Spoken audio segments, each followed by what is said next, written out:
Amantísimo Padre Celestial, te damos gracias por tu amor y tu misericordia. Gracias, Señor, porque nos has traído nuevamente a tu casa de oración para alabarte y glorificarte a través del canto. También para escuchar tu palabra, Señor, que esta semana ha sido de gran bendición para cada uno de los que hemos venido. Quédate a nuestro lado, que tu Espíritu Santo toque nuestra mente y nuestros corazones, Señor, impresione nuestras vidas. En el precioso nombre de nuestro amante Salvador Cristo Jesús lo pedimos y le agradecemos todo. Amén. Amén. Vamos a entonar el himno 574, Testimonio.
Cristiano.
Bien, buenas noches para todos. Buenas noches para todos. Así donde estamos, de una vez vamos a orar. Vamos a pedir una vez más la bendición de Dios.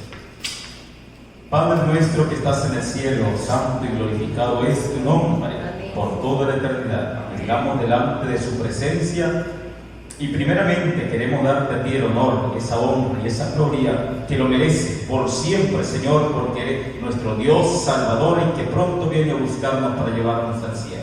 En esta noche, una vez más vamos a abrir tu palabra y queremos pedir su bendición del Espíritu Santo, quien nos pueda enseñar, nos pueda dar esa sabiduría para sobre todas las cosas crecer en Cristo.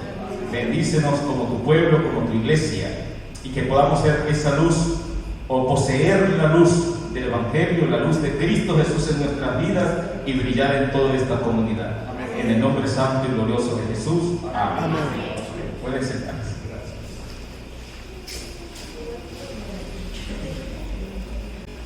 Bien, vamos a continuar entonces con nuestro estudio.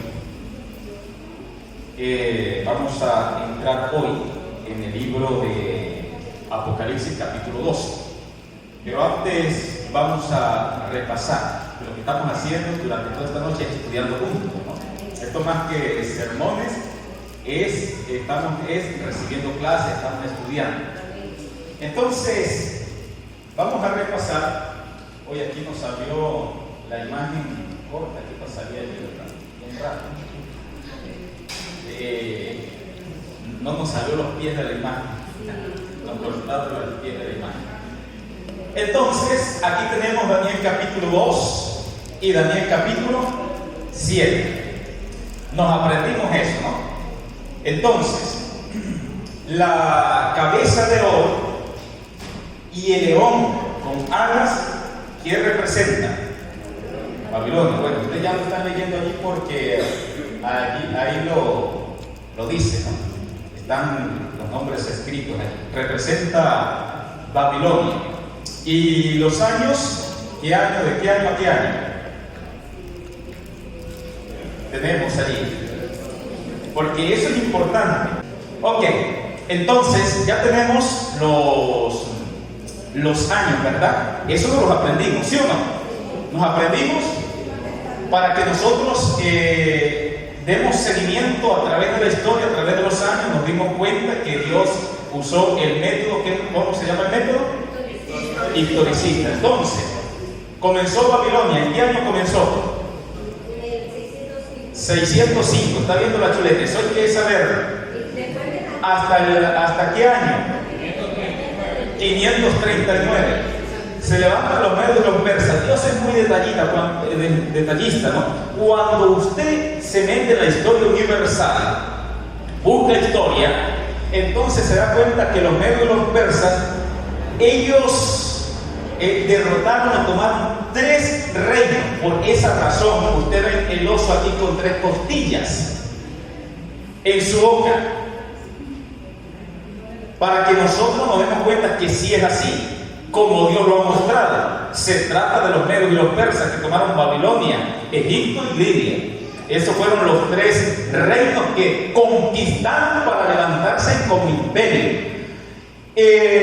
Cayó en el año 331 a manos del imperio de Grecia con Alejandro Magno. Y noten aquí que esta bestia, ¿cuántas cabezas tenemos?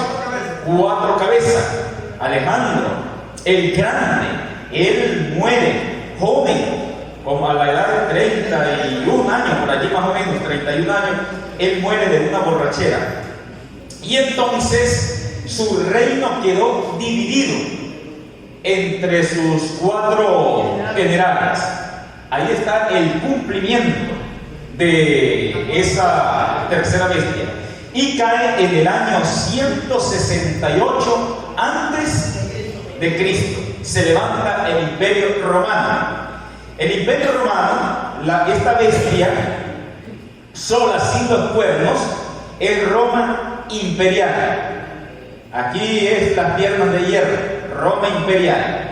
Pero luego, ¿en qué año cae Roma? A mano de las tribus bárbaras. 476.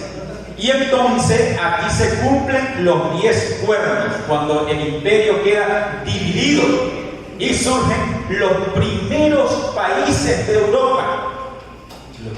Recordemos que después de la profecía dice que de esos 10 cuernos se iba a levantar un cuerno pequeño e iba a quitar 3 de esos cuernos. Y nos dimos cuenta que en el año 493 cayó el primero. Tenemos los héroes, luego en el año 534 cayeron los vándalos y luego en el año 538 cayeron los ostrogodos. Es decir, la profecía cumpliéndose total exactitud. 538, llegamos al cuerno pequeño. Esto es necesario saberlo. Entonces esto corresponde a los pies de la imagen. Los 10 cuernos y luego el cuerno pequeño. Y en la revelación de Daniel 7 nos dimos cuenta que después del cuerno pequeño, es decir, el cuerno pequeño tendría una supremacía de ¿cuánto tiempo? 1260 años. Lo dice el capítulo 7, versículo 25, tiempo y la mitad del tiempo, 1260 años. Es lo que dice Apocalipsis 12, que ahorita lo vamos a mencionar. Y luego de ese reinado, de esa supremacía del cuerno pequeño, de los 1260 años, que comenzaron en el año 538 y nos llevó hasta qué año? 1798. Cae ese cuerno pequeño. Entonces la visión decía que después de ese periodo de tiempo, el juez se sentó, los libros se abren y el Hijo del Hombre lo hacen acercarse hasta el anciano de días. Es decir, que después de esa fecha nosotros tenemos que encontrar el juicio, y precisamente de eso nos habla Daniel capítulo 8, el versículo 14, que habla de los mismos poderes, la misma secuencia, pero ahora en relación con el juicio. Y tenemos la profecía de los 2300 años que nos lleva a 1844. Se cumple después del cuerno pequeño el juicio en el cielo, donde se va a juzgar a este poder, cuerno pequeño, y al pueblo de Dios. Estamos bien hasta aquí, ¿no? Un repaso que hicimos. Ahora, teniendo esto en cuenta en nuestras mentes, nos vamos a ir a Apocalipsis capítulo 12. Abran sus Biblias en Apocalipsis capítulo 12, porque aquí se nos hace más fácil tener las imágenes allí. Creo que salir de las imágenes y meternos en la Biblia es un poco complejo aquí para quien maneja la computadora. Vamos a dejar las imágenes, ¿no? La Biblia la van a usar ustedes. Ustedes hagan su Biblia y vamos a leer la Biblia, cada uno de nosotros. Aquí me dejan las imágenes nada más. Ahora, en Apocalipsis capítulo 12, vamos a comenzar a leer a partir del versículo 1 en adelante. Dice así la palabra de Dios. Noten. Apareció en el cielo una gran señal. La siguiente imagen. Apareció en el cielo una gran señal. Una mujer como esta que ustedes están viendo aquí. Aquí nos estamos metiendo con Juan en la visión que él tuvo. Apareció en el cielo una gran señal. Una mujer vestida de ¿qué? ¿Qué dice la Biblia que estaba vestida? De sol. Usted tiene la Biblia abierta allí, ¿no? Sigan conmigo en la Biblia. Y así de esa forma ustedes van a aprender más. La información se queda allí en la mente. Entonces, apareció en el cielo una gran señal, una mujer vestida de sol. ¿Qué tenía en sus pies? Dice el texto. La luna debajo de sus pies. Ahí está la ilustración. Y en su cabeza una corona de ¿cuántas estrellas? 12 estrellas.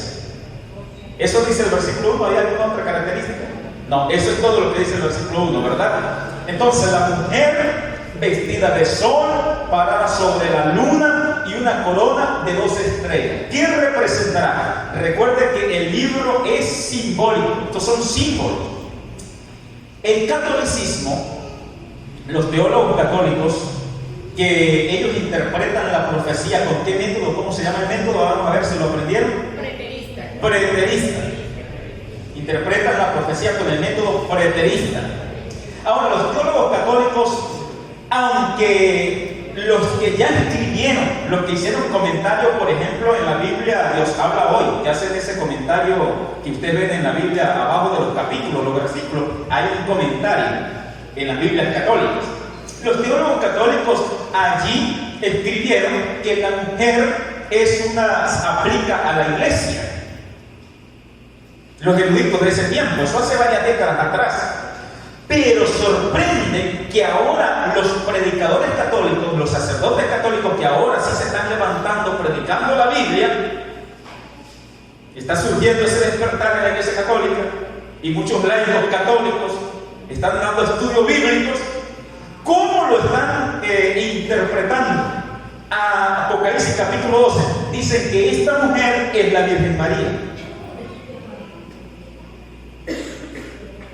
Nosotros necesitamos ahora saber manejar esto con la Biblia, como lo dice la palabra de Dios, explicar los símbolos con la palabra de Dios. Nosotros somos adventistas del séptimo día y lo que estamos tratando, mis hermanos, de hacer durante toda esta noche es que usted sepa manejar la Biblia, los símbolos. Ok, entonces tenemos aquí esta mujer. La mujer en la Biblia representa iglesia, pero necesitamos sustentarlo. ¿Dónde lo podemos sustentar? Bueno, vayamos al libro de Efesios capítulo 5 y vamos a leer el versículo 23. Vamos a mencionar por lo menos unos 2 o 3 versículos, que con unos 2 o 3 testigos ya se puede sustentar. Ya es prueba suficiente. ¿Qué dice el libro de Efesios capítulo 5, el versículo 23?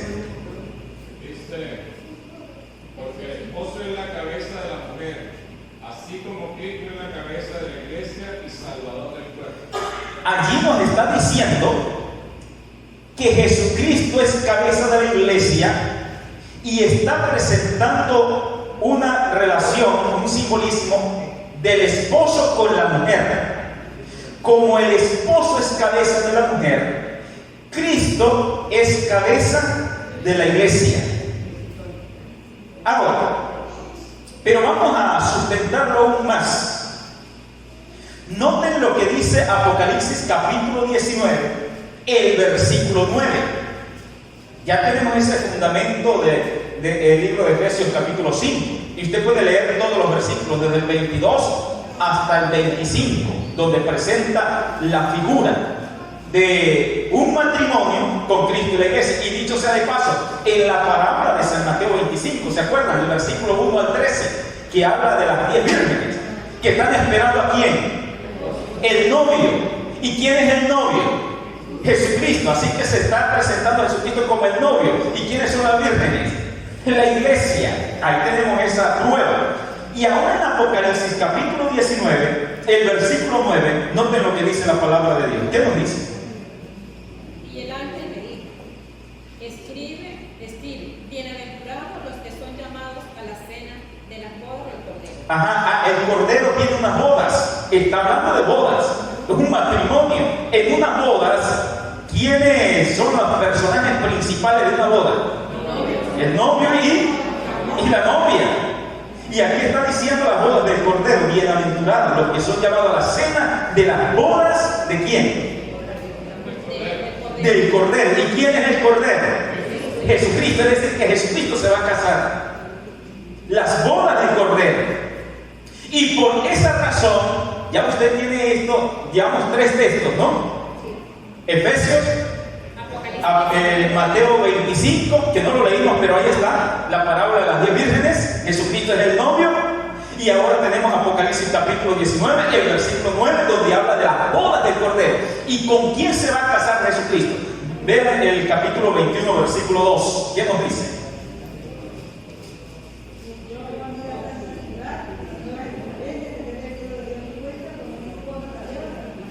Dice que allí está la santa ciudad, la nueva Jerusalén, como ataviada como una esposa. ¿Para quién? Para su marido. Ahora, ¿por qué la nueva Jerusalén se le llama allí una esposa ataviada, una novia ataviada para su marido? ¿Quién es el marido? ¿Quién es el novio? ¿Quién es el esposo? Jesucristo. Algunos se preguntan y se dicen, bueno, ¿es la novia es la iglesia o es la santa ciudad, la nueva Jerusalén? ¿Cómo resolvemos eso? Bueno, es fácil, muy sencillo. En el capítulo 19 habla de que se está preparando la cena de las bodas del Cordero. En el capítulo 19 está hablando de la segunda venida de Cristo. La segunda venida de Cristo. Por lo tanto, Apocalipsis capítulo 20 está hablando de los 1000 años. ¿Y dónde están los justos durante los 1000 años? ¿Dónde están? En el cielo. ¿En qué lugar dijo Jesucristo, San Juan 14, versículo 1 al 3? ¿En qué lugar están en el cielo? En la casa del Padre. Es la santa ciudad, la nueva Jerusalén. Voy pues a preparar lugar para vosotros, dijo Cristo. Y entonces voy a venir otra vez y los tomaré para que donde yo estoy vosotros también estéis. Entonces, durante los 1000 años, Jesucristo está en el cielo con la iglesia, y la iglesia está en la santa ciudad. Y por esa razón, en el capítulo 21 está hablando de después de los 1000 años. Y cuando la santa ciudad está descendiendo del cielo, ¿quién está en la santa ciudad?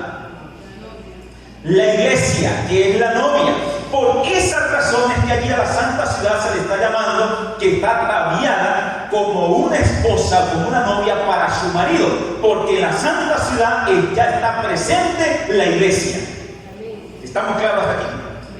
Así que tenemos suficiente fundamento bíblico donde se está presentando a Jesucristo como un novio o como el esposo, y la iglesia es la novia o es la esposa. Por lo tanto, una mujer sí representa, aquí en Apocalipsis 12, esta mujer sí está representando la iglesia. No es un invento de la iglesia adventista, no es un invento de nosotros, no es una falacia, sino que la Biblia así lo está presentando. Además de eso, por las características que tiene esta mujer, vamos a ver las características. ¿Está vestida de qué? De sol. Ahora, la misma Biblia nos tiene que decir, ¿qué dice el Salmo 84? Creemos que es el Salmo 84, busquen el versículo 11, a ver qué menciona allí la palabra de Dios. Dice, porque sol y escudo es Dios, el Señor, gracia y gloria dará el Señor. Entonces, el sol, ¿a quién representa según lo que está diciendo este salmo? Dios. Entonces la iglesia, esta mujer, si está vestida de sol, vean los elementos simbólicos. No puede ser el sol literal, no puede ser la Virgen María, porque si la Virgen María la metemos en el sol literal, ¿qué va a pasar con la Virgen? Se hace ceniza, desaparece. Así que los elementos aquí son simbólicos. Por lo tanto, no es el sol literal, sino que el sol, ese salmo nos está diciendo que representa a Dios. Y especialmente, vean lo que dice Malaquías capítulo 4, versículo 2. Busquen ese versículo, busquen rápido en la Biblia, y el que vaya a leer, por favor, lea en voz alta para todos. Malaquías 4, versículo 2. ¿Qué dice la palabra de Dios?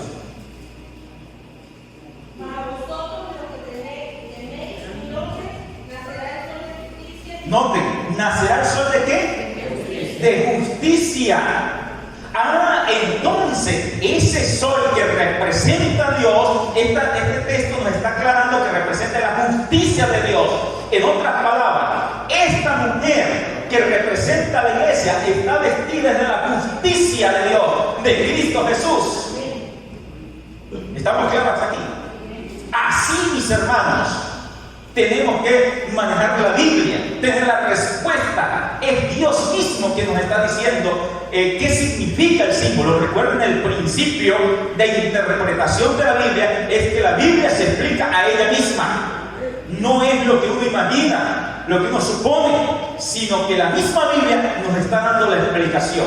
Otra característica que tiene allí, elemento simbólico, es que está parada sobre ¿qué? Sobre la luna. Así que tenemos otro símbolo y tenemos que verlo en la misma Biblia que nos explique este símbolo. Ahora, vean lo que dice el Salmo 119, el versículo 105. Ese no lo sabemos de memoria. ¿Cómo dice el Salmo? Lámpara es a mis pies tu palabra. Noten que el texto dice que la mujer, los pies están sobre la luna, está usando la misma terminología. Lámpara es a mis pies, tu palabra. Lo que quiere decir es que la luna está representando aquí, el símbolo está representando la palabra de Dios. El fundamento de esta iglesia, y que es la iglesia de Cristo, porque está vestida de sol, que es la justicia de Cristo, que es de Dios, y que tiene la luna, que es la palabra, bajo sus pies, nos indica que es la iglesia verdadera. Está hablando Apocalipsis 12. Y que lo que esta iglesia enseña, lo que esta iglesia predica, se fundamenta ¿a dónde? En la palabra de Dios. Y usted dirá, pero ¿será que la luna representa la palabra de Dios? Pues claro que sí. Porque note la relación que hay entre el sol y la luna. Pregunto, ¿la luna es luz? No es luz, ¿verdad? ¿El sol es luz? Sí. Claro que sí, el sol es luz. Entonces, la luz de la luna viene ¿de dónde? Del sol. Del sol. Tengan en cuenta eso. Según el texto que leímos, y ahora atentos acá, la Biblia es luz. ¿Cómo dice el Salmo 119? Así que piensa antes de responder. Vamos al símbolo. El símbolo es la lámpara que está diciendo el Salmo. Pregunto, ¿la lámpara es luz? No es luz.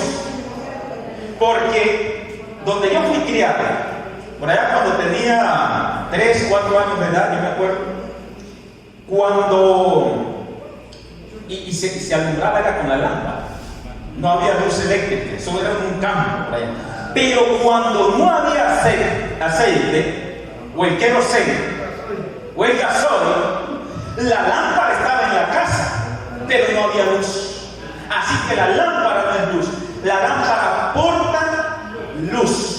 De la misma manera que la luna aporta la luz ¿de quién? Del sol. Y ustedes se van a decir, ¿será eso, pastor, que será así? Bueno, ¿las iglesias tienen la Biblia, sí o no? ¿Todas las iglesias? Claro que sí. ¿Y todas las iglesias tienen la luz? No.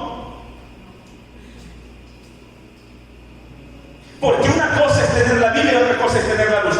Entonces, la Biblia es como una lámpara y porta la luz. Cuando se abre la Biblia, debemos encontrar la luz en la Biblia. ¿Están entendiendo? Sí. Vean, hay otra ilustración acerca de la Biblia que dijo Jesucristo a través de una parábola. Dice: el reino de los cielos es semejante a un hombre que compró un campo, ¿no? Es decir, un tesoro escondido. Se encontró un tesoro escondido en el campo. Palabra de vida explica eso. Entonces, el campo, el terreno donde está el tesoro representa la Biblia. El dueño de ese terreno, es decir, tenía el terreno, pero no tuvo el tesoro que estaba en el terreno. Mucha gente tiene la Biblia. El tesoro está representando allí a Cristo Jesús. ¿Y Cristo Jesús qué es? Luz. Vean lo que dice San Juan capítulo 8, versículo 12. Lean San Juan capítulo 8, versículo 12. Porque es que si yo puedo leer la Biblia y entenderla a la forma que yo quiero, yo tengo que buscar ese plan de salvación que es Cristo, la palabra de Dios. Así es. Vamos a leer el versículo y notemos lo que dice Dios. ¿Qué dice Dios allí? Otra vez Jesús les habló diciendo: yo soy la luz del mundo, el que me sigue no andará en tinieblas. Ajá. ¿Quién es la luz del mundo según dice este versículo? Es Jesucristo, la luz del mundo. Ahora vean la relación entre la Biblia y Cristo. Vean lo que dice San Juan capítulo 5. Vamos a leer el verso 35 y 36. Busquen allí, San Juan capítulo 5, versículo 35 y 36. Aquí está hablando el Señor Jesucristo y está hablando acerca de Juan el Bautista. Vean lo que dice. Él era antorcha que ardía y alumbraba. ¿Quién era la antorcha, según lo que dice este texto? Juan era la antorcha. ¿La antorcha es luz? No, la antorcha porta luz. aquí está diciendo, él era la antorcha. Sigue leyendo. Y vosotros quisisteis regocijaros por un tiempo en su luz, mas yo tengo mayor testimonio que el de Juan, porque las obras que el Padre me dio para que cumpliese, las mismas obras que yo hago, dan testimonio de mí. Ok, aquí está diciendo, más yo tengo mayor testimonio que el de quién? El de Juan. Ahora, va a presentar la relación de la Biblia y Jesucristo. Lea el versículo 39. Vean ustedes esta relación de la Biblia y Jesucristo. ¿Qué dice el verso 39? Escudriñad las Escrituras, porque a vosotros os parece que en ellas tenéis la vida eterna, y ellas son las que dan testimonio. La Biblia da testimonio de quién. Por esa razón es que la Biblia porta la luz. La luz es Cristo. Aquí se cumple la simbología acá. La luna no es luz, pero la luna porta la luz del sol. De la misma manera, la Biblia porta la luz que es Cristo Jesús. La Biblia da testimonio de Jesucristo. ¿Estamos entendiendo? Por eso dice el versículo allí mismo, estamos en San Juan 5, leímos el 39, busca el versículo 45, 46, 47, creo que 45. No penséis que yo voy a acusaros delante del Padre. Hay quienes nos acusan. Moisés es quien tenéis vuestra esperanza. Dice que lo acusa ¿quién? Moisés. Y cuando habla de Moisés, ¿está hablando de qué? De los escritos de Moisés. Sigue leyendo. Porque si creyeseis a Moisés, me creeríais a mí, porque de mí escribió él. Moisés escribió ¿de quién? De Jesucristo. Las escrituras hablan del Señor Jesucristo. Estamos leyendo San Juan 5, verso 45, 46. ¿Leíste hasta 47, verdad? No, 47 dice: pero si no creéis a sus escritos, ¿cómo creéis a mis palabras? Si no creéis a sus escritos. Así que se puede tener la Biblia, se puede tener la lámpara y no necesariamente tener la luz. Porque cuando usted lee la parábola de las 10 vírgenes, todas tenían la lámpara, ¿sí o no? Pero a 5 vírgenes se les apagó la lámpara. No tenían el aceite. La relación, tener a Cristo, tener la luz. Ahora, vean un ejemplo más. Tenemos a San Lucas capítulo 24, el versículo 25 al 27. Lea ese versículo. San Lucas capítulo 24, versículo 25 al 27. ¿Qué dice la palabra de Dios? Entonces él les dijo: oh insensatos y tardos de corazón para creer todo lo que los profetas han dicho. ¿No era necesario que el Cristo padeciera estas cosas y que entrara en su gloria? Dice, los que los profetas han dicho. ¿Y han dicho de quién? De Jesucristo. Tardos en corazón para creer lo que los profetas han dicho, que está hablando desde las Escrituras. Por esa razón, creo que allí mismo leímos el versículo 25 al 27. Vayamos al versículo 44. Ahí mismo. 44, 45, 46. ¿Qué dice? Y le digo estas cosas. Estas son las palabras que os hablé, estando aún con vosotros, que era necesario que se cumpliese todo lo que está escrito de mí en la ley de Moisés. Noten, ¿están escritos de quién? De mí. ¿Quién es? Jesucristo. En la ley de Moisés. ¿Y qué más? En los profetas y en los salmos. Están todas las escrituras del Antiguo Testamento. Entonces les habló de entendimiento para que comprendiesen las escrituras. Y les dijo: así está escrito, y así fue necesario que el Cristo padeciese y resucitase de los muertos al tercer día. Muy bien, gracias. Escrito de mí. Moisés. Escrito de Moisés. Los profetas. Todos los que escribieron los otros profetas, tanto mayores como menores. Y los salmos escribieron de Jesucristo. Así que usted tiene entonces el fundamento en la palabra de Dios, que la luna representa la Biblia, la palabra de Dios.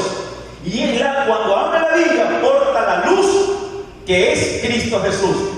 Dios, sol de justicia, la luz que resplandece. Ahora, ¿qué otro símbolo? Dice que tiene una corona de 12 estrellas. Todos estos símbolos no se cumplen en la Virgen María. Que ahora nos representa esa corona de 2 estrellas. Y el hecho que aquí la mujer en el versículo 1 tiene una corona de 2 estrellas, ya nos está indicando que en el versículo 1 no es la iglesia del Nuevo Testamento, sino del Antiguo. Porque todavía aquí Jesucristo no ha nacido. Ahora noten lo que dice Génesis capítulo 37, el versículo 9. Y allí Dios nos explica este símbolo, la corona de 2 estrellas. El versículo 9 y vamos a leer el versículo 10. ¿Qué dice? Génesis 37. Soñó aún otro sueño y lo contó a sus hermanos diciendo: he aquí que he soñado otro sueño, y he aquí que el sol y la luna y 11 estrellas se inclinaban a mí. Ok, está hablando de 11 estrellas. El sol y la luna y 11 estrellas. ¿Quién es este que soñó? José. Y 11 estrellas, ¿a quién se está refiriendo? A sus hermanos. A sus hermanos. Ahora, vean lo que dice. Aquí está la interpretación. En el versículo 10 está la interpretación del sueño. Vean lo que dice el versículo 10. Y lo contó a su padre, a sus hermanos, y su padre le reprendió y le dijo: ¿qué sueño es este que soñaste? ¿Acaso vendremos yo y tu madre y tus hermanos a postrarnos en tierra ante ti? ¿Sí notaron la interpretación del sueño? Dice: el sol y la luna y 11 estrellas se inclinaban ante ti. ¿Y qué dijo el padre?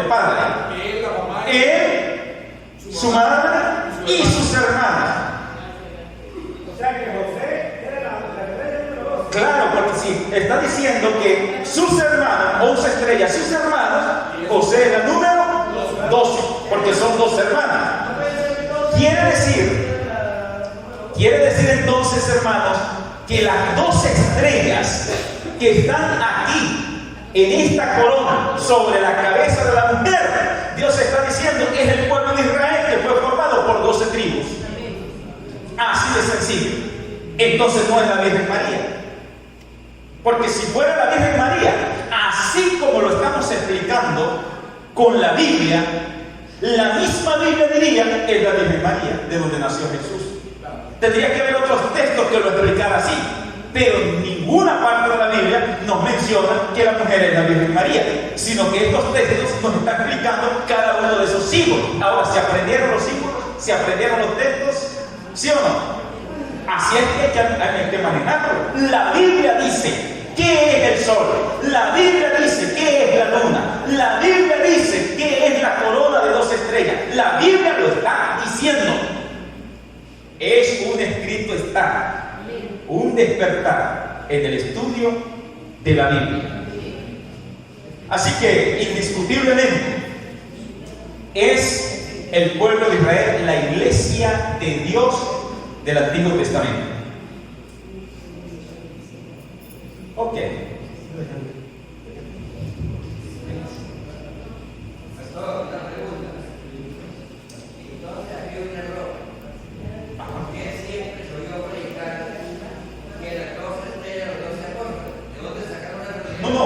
Sí representa a los 12 apóstoles, pero no aquí en este versículo. Lo representa más adelante, en el versículo 5 y 6 en adelante. Pero aquí no, porque aquí Jesucristo no ha nacido. Ahora, es la estructura del pueblo de Dios. La iglesia de Cristo está desde Edén hasta el Edén, y es el número 12. En el antiguo pacto, 12 tribus; en el nuevo pacto, 12 apóstoles. Pero ya lo vamos a mencionar. Vamos a continuar acá. Entonces, vamos al siguiente versículo. El siguiente versículo nos dice que la mujer estaba ¿cómo? Encinta.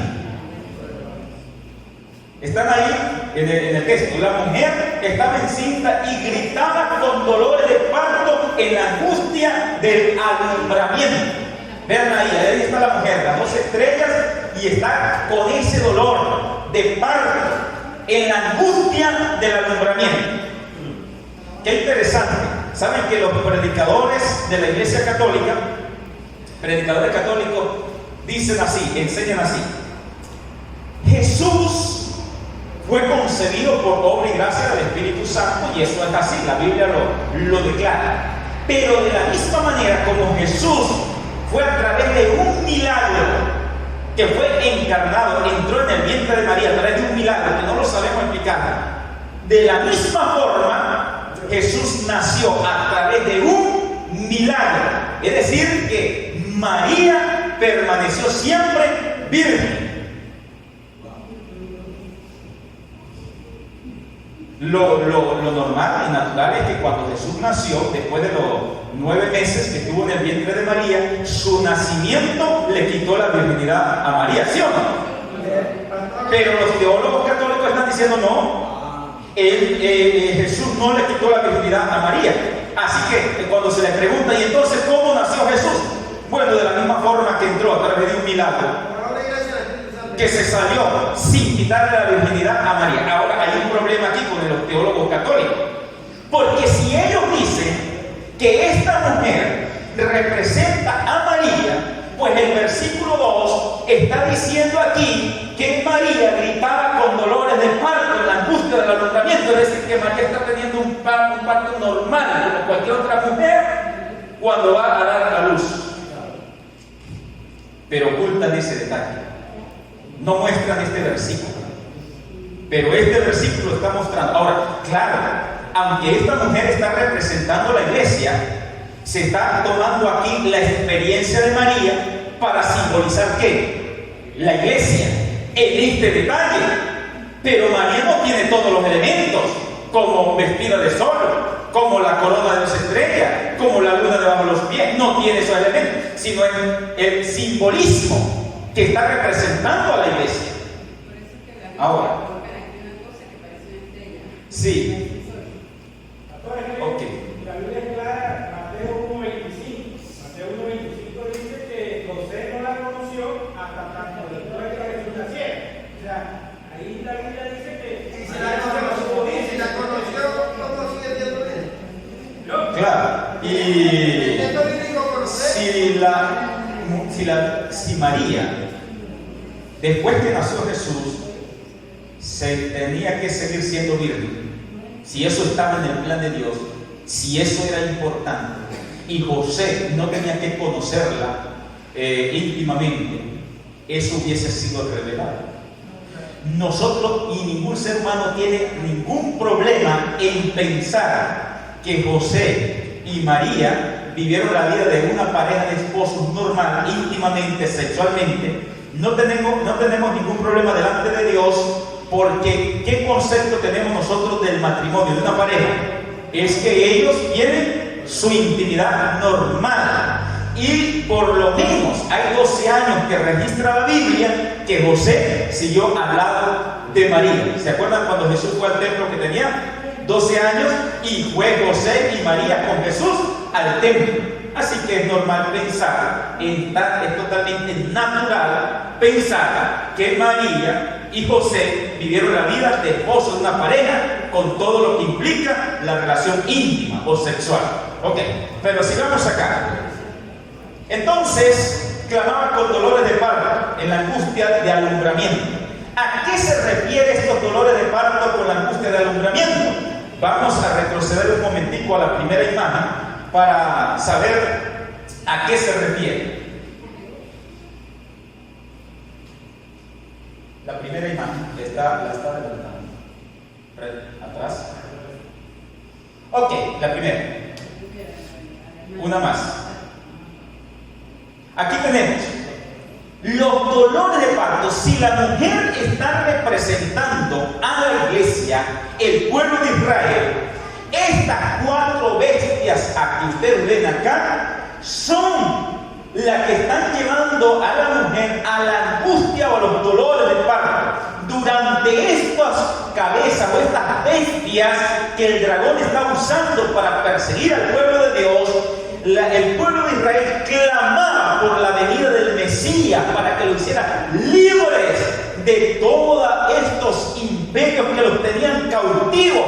Finalmente los judíos, este pueblo, estaban bajo el imperio romano, y por esa razón ellos trataban de hacer de Jesucristo el rey que los libertara de Roma. Esos son los dolores de parto que está experimentando la mujer, es decir, el pueblo de Israel clamaba por liberación. ¿Estamos entendiendo? Esos son los poderes que llevamos. Sigamos otra vez adelante en donde quedamos. Vuelva donde... ok, sí, la siguiente imagen, todos. Así que sigue diciendo el texto, entramos en el versículo 3, y apareció otra señal en el cielo. He aquí un gran dragón rojo que tenía ¿cuántas cabezas? ¿Sí recuerdan la noche que les decía que tenemos que retener lo que estudiamos de Daniel 2 y Daniel capítulo 7? ¿Cuántos poderes hay en Daniel 2 y Daniel 7? Hay 4 poderes. 4 poderes. En Daniel 2 encontramos 4 reinos y luego un reino dividido. En Daniel 7 encontramos 4 reinos, pero el reino número 4, o la cuarta bestia, comienza a tener varias fases. El imperio romano, después Roma dividida, los 10 cuernos, y después el cuerno pequeño. Esas son las diferentes fases. Por lo tanto, aquí ya vamos a comenzar a descubrir cuáles son esas 7 cabezas. Hay un dragón que tiene 7 cabezas y 10 cuernos. Los 10 cuernos que están aquí inmediatamente te unen con el capítulo 7 de Daniel, porque la bestia espantosa y terrible de Daniel, ¿cuántos cuernos tenía? 10 cuernos. 10 cuernos. Entonces aquí te está haciendo una conexión. Este dragón que tiene 7 cabezas tiene 10 cuernos. Aquí está la conexión con ese capítulo 7. Y en sus cabezas tenía 7 diademas. Lo tenía aquí en las cabezas. Es decir, que estas cabezas, cada vez que el dragón a través de la historia lo está usando, los que están son reinos y reyes gobernantes para oprimir y perseguir al pueblo de Dios. Eso significa las diademas en su cabeza. Pero los 10 cuernos no tienen diademas, porque estos 10 cuernos ahora van a tener una conexión con el tiempo del fin. Y los 10 cuernos en el tiempo del fin todavía no están reinando con la bestia o con la gran ramera. Pero va a llegar un momento, según dice Apocalipsis 17, que los 10 cuernos van a reinar juntamente con la ramera. Vean ustedes esa conexión allí. Lean Apocalipsis 17, búsquenlo rápidamente, Apocalipsis 17, y lean el versículo 12, para que noten el detalle de los 10 cuernos. Dice, los 10 cuernos que viste son 10 reyes, y aún no han recibido reino, pero por una hora recibirán autoridad como reyes junto con la bestia. Junto con la bestia. Entonces, aún no han recibido reino, es la razón por la cual los 10 cuernos aquí no tienen diademas. Pero en Apocalipsis 13, los 10 cuernos tienen diademas. Usted lo puede ver en Apocalipsis 13. Pero aquí todavía no tienen diadema, porque aún no han recibido reino. Pero van a recibir autoridad, dice el versículo, juntamente con la bestia. Van a reinar con la bestia. Entonces, esos 10 cuernos que en el pasado, cuando el imperio romano se dividió, y ahora en el tiempo del fin, tiene la simbología, el número 10, de todas las naciones del mundo. Los poderes civiles del mundo que le van a dar su apoyo y autoridad a la bestia. Por esa razón se presenta la mujer sobre la bestia. La mujer los jinetea. ¿Estamos entendiendo? Ahora, en Apocalipsis capítulo 12, este dragón que tiene estas 7 cabezas, entonces ya nosotros aquí hemos estudiado las primeras 5 cabezas. 5 cabezas. Vamos a identificar. Aquí tenemos. Vamos a comenzar por aquí. Cabeza número 1, Babilonia. Cabeza número 2, los medos y los persas. Cabeza número 3, Grecia. Cabeza número 4, Roma imperial. Y cabeza número 5, Roma papal. El tema que estudiamos anoche, el cuerno pequeño. Esa es la cabeza número 5. Es decir, a partir de la cabeza número 4, Roma va a permanecer hasta el tiempo del fin. Vean, Roma imperial, número 4. Número 5, Roma papal. será esa cabeza número 6? Eso nos lo dice Apocalipsis capítulo 13. Y ese es el tema, vamos a entrar mañana, creo que vamos a ver si entramos en Apocalipsis 13. La cabeza número 6 es la que va a tener una herida. Dice, una de sus cabezas parecía herida de muerte, recibió una herida de espada. Y la cabeza número 7 es cuando se le sane la herida. Es Roma, papá, cuando recuperó su poder y viene con la marca de la bestia y finalmente va a morir con la 7ª plaga y la venida de Cristo Jesús. Es la última fase de Roma. ¿Ok? Así que ya vamos a entrar allá. Estamos aprendiendo aquí ahora lo que son las cabezas. Quiere decir que las cabezas son secuencias de poderes a través de la historia que el dragón, Satanás, ha usado para perseguir al pueblo de Dios. ¿Estamos claros aquí? Esas son las cabezas. Así que este dragón se paró frente a la mujer. Siga allá. ¿Qué dice el texto? Estamos en el texto número 3, ¿verdad? Número 4. Ajá. Entonces, lean el texto y vean al final del texto. Y su cola arrastraba la tercera parte de la estrella del cielo. Ok.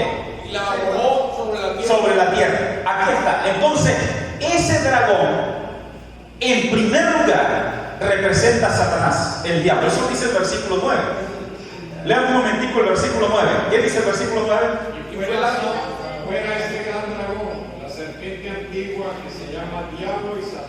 Así que el dragón, en primer lugar, es el diablo y Satanás. Por esa razón dice, y su cola arrastraba la tercera parte de la estrella del cielo. Aquí estamos viendo a Lucifer, esto es una ilustración, ¿no? A Lucifer, y la tercera parte de la estrella del cielo son los ángeles, que hoy en día son demonios. Son los demonios que acompañan a Satanás. ¿Cómo sabemos que eso es así? Pues es que la misma Biblia lo explica. ¿Qué significa eso de que la cola arrastraba la tercera parte? Lean Isaías el capítulo 9, versículo 15. Isaías capítulo 9, versículo 15. ¿Qué dice la palabra de Dios? El anciano y venerable de rostro es la cabeza, el profeta que enseña mentira es la cola. Entonces, la cola, según en la Biblia, tiene que ver con ¿qué? Satanás. Con la mentira. Mentiroso, padre de la mentira. El que enseña mentira es la cola. Entonces, cuando Apocalipsis capítulo 12, versículo 4, creo que ¿no? Ese fue el que leímos, versículo 4, dice que con su cola arrastró la tercera parte de la estrella del cielo. Está diciendo es con sus mentiras, con sus engaños. Engañó a los ángeles. La tercera parte de los ángeles del cielo le creyeron a sus mentiras y se los trajo a la tierra. Es de eso es lo que está hablando Ezequiel capítulo 28, el versículo 16. ¿Qué dice Ezequiel 28, 16? Busque rápido en la Biblia. Vamos a ver. Bueno, dice a la causa de la multitud de tus ¿qué? Contrataciones. ¿Saben qué son las contrataciones?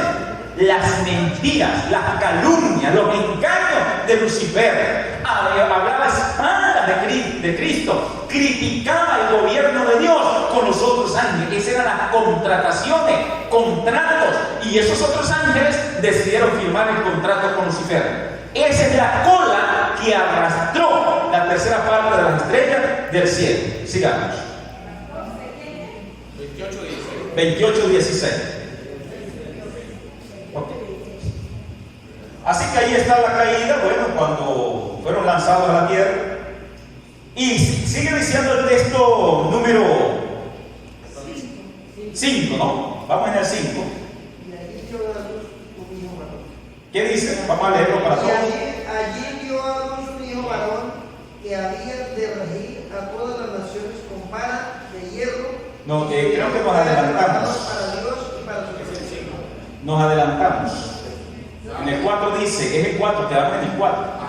Su cola arrastró la tercera parte de las estrellas del cielo y las arrojó sobre la tierra.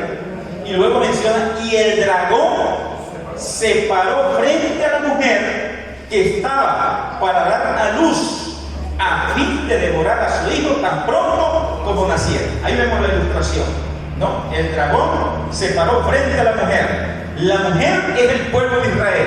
Aquí se está cumpliendo lo que mencionó Dios allá en Génesis 3.15. ¿Qué dijo Génesis 3.15 de la mujer y el hijo? Entre tu simiente y la simiente suya. ¿Qué iba a hacer la simiente de la mujer con el dragón, con Satanás? Le iba a aplastar la cabeza. Esa es la razón por la cual el dragón está pendiente de la mujer, es decir, del pueblo de Israel, porque sabía que por medio de ese pueblo iba a venir ¿quién? La simiente que le iba a aplastar la cabeza. Por lo tanto, él, el dragón, quería evitar que viniera ese hijo, esa simiente, y por esa razón quería matar al hijo en el momento que naciera. Y aquí está el dragón delante de la mujer del pueblo de Israel. Ahora, si el dragón representa a Satanás, también hay una segunda aplicación o significado del dragón. Es el poder que Satanás usa aquí en la tierra. Así que ese es el segundo significado de la palabra dragón. En primer lugar representa el diablo. En segundo lugar representa el poder que el diablo usa. ¿Y qué poder usó? Siguiente imagen. ¿Qué poder usó Satanás para tratar de matar al hijo cuando naciera? Aquí ven ustedes este soldado que es un soldado romano. Cuando fue la matanza de los inocentes, ¿quién hizo esa masacre? Roma. Soldados romanos, Herodes. Quiere decir que el dragón aquí ahora está representando a Roma, porque es el poder que está usando. La Roma pagana, la Roma imperial, está representando ese dragón. Y finalmente, por eso está el soldado romano aquí que cumple con la matanza de los inocentes. Y finalmente, cuando Cristo es crucificado, ¿a quién usan los judíos para matar a Cristo? A Roma. Por esa razón fueron ante el gobernador Pilato y le dijeron: a nosotros no nos es permitido matar a nadie. Pilato se sorprendió. Así que Pilato finalmente fue el que dio la orden. Aunque él se lavó las manos, él fue el que dio la orden para matar a Cristo. Por lo tanto, se convierte ese dragón en Roma. Fueron los protagonistas para perseguir a Cristo en ese momento. El dragón se paró frente a la mujer. Pero ¿qué sucedió después? Entonces Jesucristo, sigue diciendo el texto, ahora sí el texto número 5, menciona la palabra de Dios. Ella, la mujer, la iglesia, dio a luz un hijo varón que va a regir a todas las naciones con vara de hierro. Y su hijo fue arrebatado para Dios y para su trono. Aquí tenemos al Señor Jesucristo, la ilustración. Cuando Él muere en la cruz, resucita, es arrebatado, es decir, es levantado, asciende al cielo. Y aquí es donde nosotros entonces, para irnos con Jesucristo al cielo, hay 2 capítulos en la Biblia que podemos hacer ese viaje, pero no lo vamos a estudiar en esta noche, que es el capítulo 4 y 5 de Apocalipsis. Nosotros podríamos parar aquí, colocar el dedo aquí e irnos a Apocalipsis 4 y 5, porque allí es donde nos vamos para el cielo. Dice el versículo 1 del Apocalipsis 4: y después de estas cosas, he aquí una puerta abierta en el cielo. El cielo se prepara para recibir a Jesucristo, un héroe que viene de una batalla. Por esa razón es que Apocalipsis 4 presenta a uno sentado en el trono, que es el Padre, a los 7 espíritus de Dios que están allí delante del trono, los 4 seres vivientes que representan a los serafines y querubines, y los 24 ancianos que son los reyes gobernantes de los otros mundos del universo. Son invitados allá en el trono celestial. Hay un concilio, la sala del trono del tercer cielo. Y en el capítulo 5 llega Jesús, llega al cielo, aquí un cordero como inmolado. Cuando Juan estaba llorando porque no había nadie digno de abrir el libro. El libro tiene que ver con el destino de la raza humana. Y si el libro no se abría, los seres humanos estamos condenados completamente a muerte eterna. Por esa razón el profeta Juan lloraba mucho. Y uno de los gobernantes de los otros mundos le colocó la mano sobre su hombro al profeta Juan y le dice: no llores, porque el león de Judá ha vencido para abrir el libro y desatar sus sellos. Y cuando se mencionan esas palabras, aparece en el cielo un cordero como inmolado. Jesucristo llega al cielo. Por eso es que a partir de este versículo nosotros nos podemos ir al cielo con esos dos capítulos, ¿sí o no?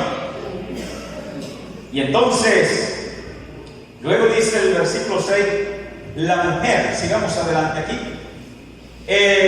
huyó al desierto.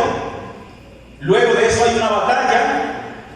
Esa batalla que está en el versículo 7 está en contexto de la muerte de Cristo. Cristo muere, resucita y se va al cielo. Luego de eso hay una batalla donde Miguel y sus ángeles luchan contra el dragón.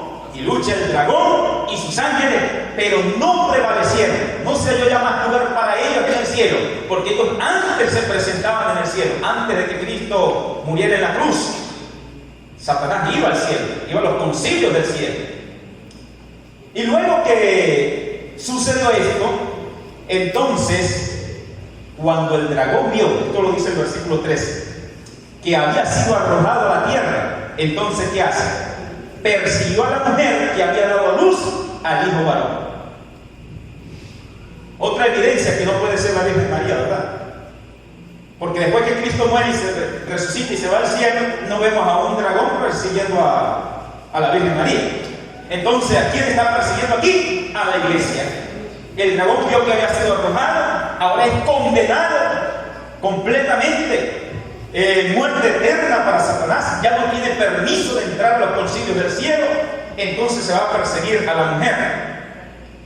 Pero, ¿qué dice la palabra de Dios? A la mujer se le dieron alas de águila para que volara de la presencia del dragón. ¿A dónde? Al desierto. Ahora vamos a entrar en el protagonismo de la quinta cabeza. Cuando el dragón se para frente a la mujer, quiere devorar al hijo, está allí persiguiendo a Cristo. Estamos en la cuarta cabeza, Roma imperial. Pero ahora cuando el dragón se va a perseguir a la mujer que huye al desierto, pasamos al periodo de la quinta cabeza.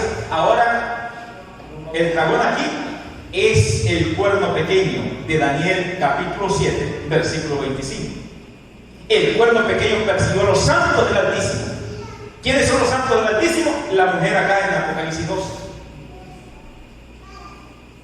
Entonces, huye al desierto y aquí está la persecución. Primero, a la iglesia judía, unido allí con Roma, persigue a los primeros cristianos. Sigamos adelante. Aquí tenemos esa ilustración que ven allá de esas montañas de Italia, los Alpes, donde la mujer, es decir, la iglesia, el remanente de Dios, permanece en los rincones más lejos de la tierra, escondidos, escapando de la persecución del dragón. Aunque durante 1260 años muchos murieron, pero siempre se mantuvo un remanente a través de todos los siglos en el desierto durante esos 1260 años. Ahora, ¿qué hace? ¿Cuál es la estrategia? Dice, tras la mujer, la serpiente, el dragón, echó de su boca agua como un río para que ella fuese arrastrada por el torrente. Pero la tierra ayudó a la mujer, y la tierra abrió su boca y tragó por completo el río que el dragón había echado de su boca. ¿Qué será ese río que el dragón lanzó a la iglesia para destruir la iglesia, destruir la mujer? Las aguas, el río, según lo leímos anoche, representan los poderes civiles de la tierra, los pueblos, las naciones, la muchedumbre que estaba usando el dragón. Y aquí vemos una ilustración.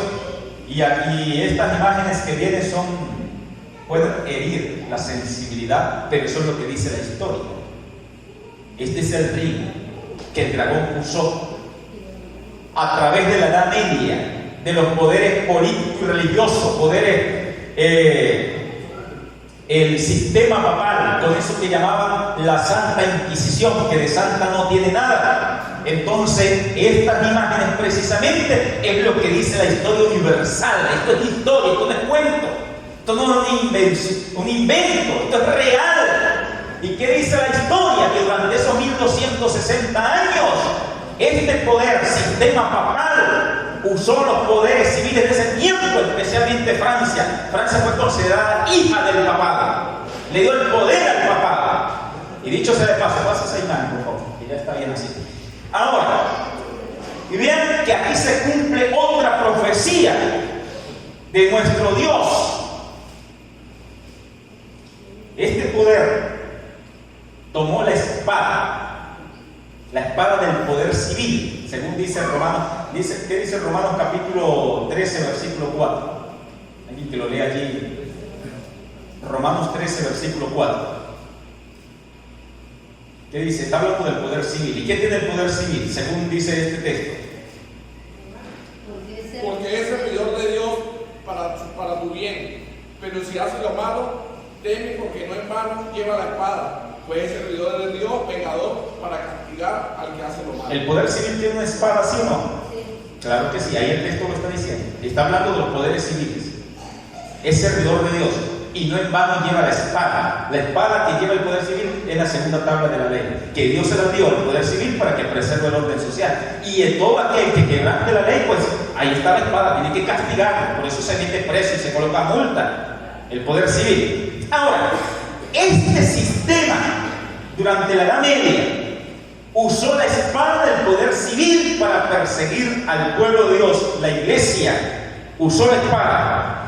Y qué impresionante que la misma espada que usó, que fue Francia, y luego España y otros poderes, pero Francia especialmente fue la que le dio el poder en el año 538. Esa espada que usó el sistema papal fue la misma espada que le hizo la herida de muerte en 1798. Francia, a través de Napoleón Bonaparte, la Revolución Francesa, y se cumplió Apocalipsis capítulo 13, búscalo. Apocalipsis capítulo 13, el versículo 10. Vean que se cumplió ese versículo. ¿Qué dice? Si alguno lleva en cautividad irá. Si alguno mata a espada será muerto. Eso pasó con el sistema papal. Usó la espada para matar y esa espada se volvió en contra del sistema y le penetró una herida mortal. Y eso se va a repetir. Porque allí en Apocalipsis 17, el versículo 12, dice que los 10 cuernos le dan poder ¿a quién? A la bestia. Van a reinar con la bestia. Pero luego en el versículo 16, ahí en Apocalipsis 17, dice que los 10 cuernos se vuelven en contra de la bestia, en contra de la mujer. Y la aborrecen. Sí, luchan contra ella. Ahí dice, la devoran. La dejarán desolada y desnuda. Desolada y desnuda. Devorarán su carne y la quemarán con fuego. Y la quemarán con fuego.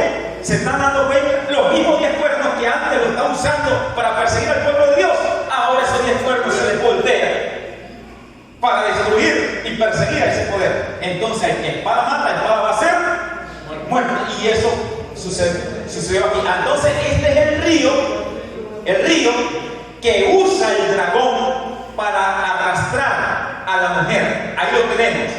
Pero ¿qué ayudó a la mujer? La tierra. Recuerden que la mujer huyó al desierto. El desierto son las zonas deshabitadas allá en Europa. Pero el río, las aguas, representan los poderes civiles de Europa. Todos esos reinos, todas esas ciudades. Europa. Ahora la tierra entonces tiene que estar representando una zona geográficamente donde no hay reinos, no hay pueblos, no hay naciones. Quiere decir que la mujer tuvo que salir de Europa, de esa zona donde estaba siendo perseguida por el dragón, y huir a un territorio desolado o vacío. Y entonces aquí donde vienen los Estados Unidos. No, ven, la primera no me la pasé. Aquí tenemos el Mayflower, ese barco donde llegaron en el año 1620 los padres peregrinos a las costas de Estados Unidos. Padres peregrinos. Esta gente venía de Europa con la experiencia de ser perseguidos, huyendo de ese sistema papal, de los emperadores y de los papas. Por eso es que los padres peregrinos llegaron a tierras norteamericanas 1620. Historia universal lo comprueba así la historia. 1620 llegaron a costas norteamericanas para formar la gran nación de la libertad. Y como ellos venían con papas y emperadores, con reyes, reinos absolutistas, cuando llegaron a Estados Unidos, los padres coloniales, los padres peregrinos, engendraron a los padres coloniales, las primeras 13 colonias de Estados Unidos. Y los padres coloniales engendraron a los padres constitucionales y tenían esa experiencia de ser perseguidos allá. Y ellos dijeron: aquí en tierras norteamericanas, en Estados Unidos, habrá 0 rey y 0 papa. Por eso es que Estados Unidos se conoce como la América protestante. Y tenemos esta estatua. ¿La estatua de qué? De la libertad. Estados Unidos es un reino de libertad, donde se puede predicar, se puede usted asistir a la iglesia que usted quiera. Hay separación entre la iglesia y el Estado. Así que Estados Unidos es la tierra que ayudó a la mujer. ¿Estamos aprendiendo? La tierra que ayudó a la mujer. Ahora, qué interesante acá. Cuando yo le haga la señal, usted pero déjenme. Entonces, qué interesante aquí que esta estatua, ¿cuántos cuernos tiene esta estatua? Pregunto, ¿cuántos cuernos tiene esta estatua? Tiene 7 cuernos. Esta estatua no está ahí por casualidad, porque alguien se imaginó y inventó y quiero hacer una estatua que tenga 7 cuernos. No, todo eso tiene un significado. Esa estatua la hizo Francia.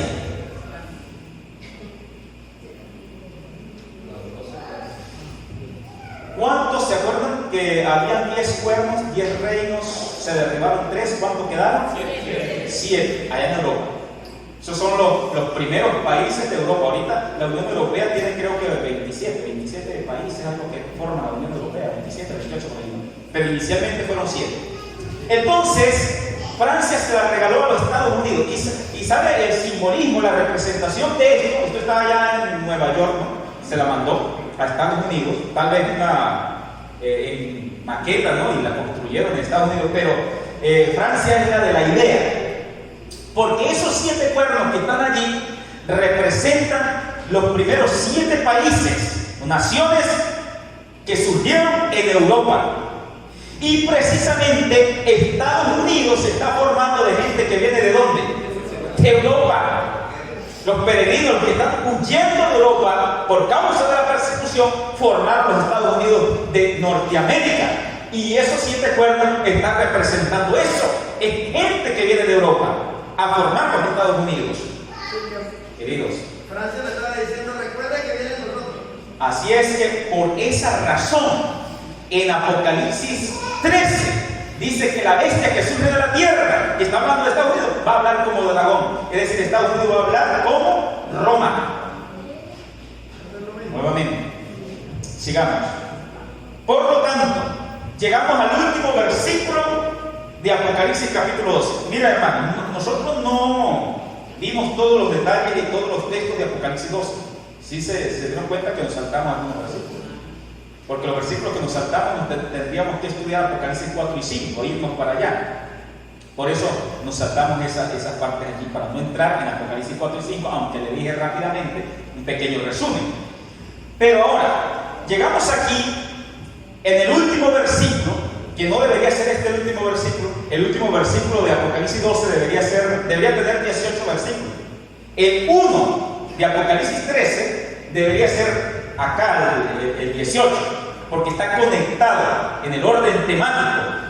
Entonces dice el texto: entonces el dragón se enfureció contra la mujer, la iglesia, no la pudo destruir durante la Edad Media, y se fue para hacer guerra contra el resto, los demás, el remanente de la descendencia de ella, descendiente. Y dicho sea de paso, si los predicadores católicos que siguen insistiendo que esta mujer representa a la Virgen María, aquí tienen otro detalle para que agarren ese tronco en la uña. El otro detalle aquí es que está diciendo que la mujer tiene hijos, porque la palabra descendiente descendientes traduce también como hijos, el resto de sus hijos. Entonces hay que decirle, bueno, la Virgen María tuvo hijos porque ahí lo están diciendo. Y tuvo dolores de parto. Esas son las cosas, los problemas que ellos tendrían que resolver. Pero aquí está hablando de la iglesia. Así que los descendientes, los hijos de ella, ¿y quiénes son?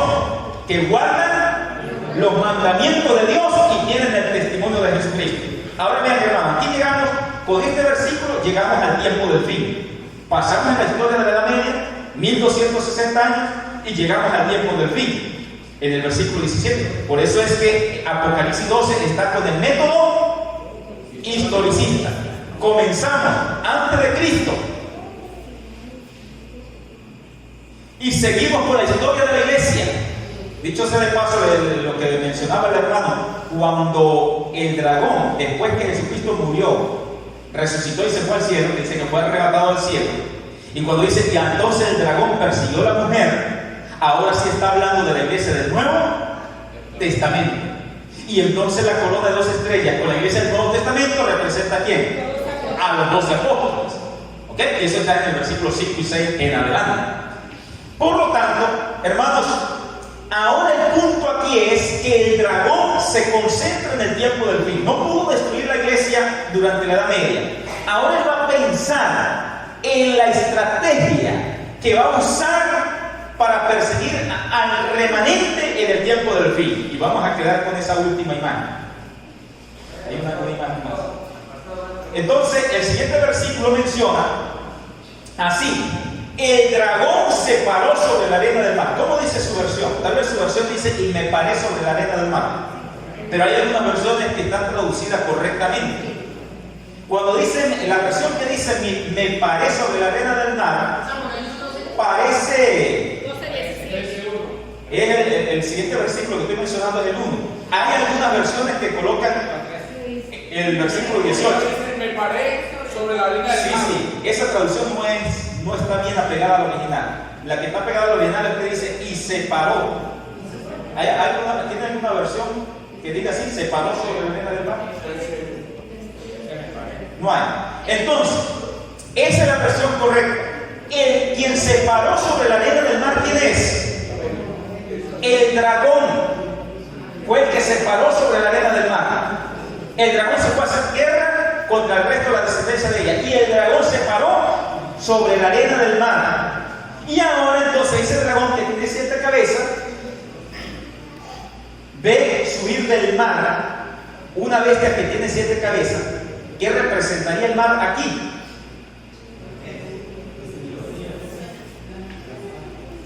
¿Qué representaría el mar aquí? Europa. Y entonces la bestia que surge de la tierra, ¿qué representaría aquí? América, Estados Unidos. Entonces, mar, Europa, tierra, Estados Unidos. El dragón está pensando en perseguir a los hijos, los descendientes, el remanente de la iglesia, y está viendo los poderes, la estrategia que va a usar ahora para perseguir al pueblo de Dios. Y esa bestia que sube de la tierra, allá ven una imagen. ¿Sí ven la imagen de la bestia? Bueno, pero vamos a dejarlo hasta aquí y esto lo vamos a detener más en el día de mañana, que vamos a entrar en Apocalipsis capítulo 3. ¿Les parece? Sí. No se pierdan el tema de mañana, porque si se pierde el tema de mañana se va a quedar perdido allí. Dios me los bendiga. Vamos a ver qué hora es. ¿A qué hora terminamos hoy? 8:24. Oh, terminamos temprano. Pensé que era más tarde.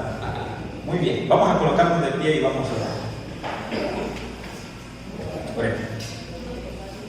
Padre Santo, Señor Eterno, bendito Dios, gracias una vez más por su palabra y el Espíritu Santo que nos enseña, nos da esa sabiduría y nos conduce en este último tiempo, dándonos la seguridad de que somos su pueblo, y así nos está preparando para el cielo, dándonos la sabiduría también para predicar este mensaje y compartirlo con mucha gente que necesitan conocer esto, Señor, o necesitan de la luz de estos libros proféticos de Cristo Jesús para mostrarnos lo que ha de suceder pronto, y sobre todas las cosas no ser engañados y permanecer fieles y leales delante de ti, firmes en la verdad de su palabra. Bendice esta iglesia y y cada uno de los hermanos y amigos que vinieron en esta noche, en el nombre santo de Jesús. Amén. Feliz noche, Dios bendiga.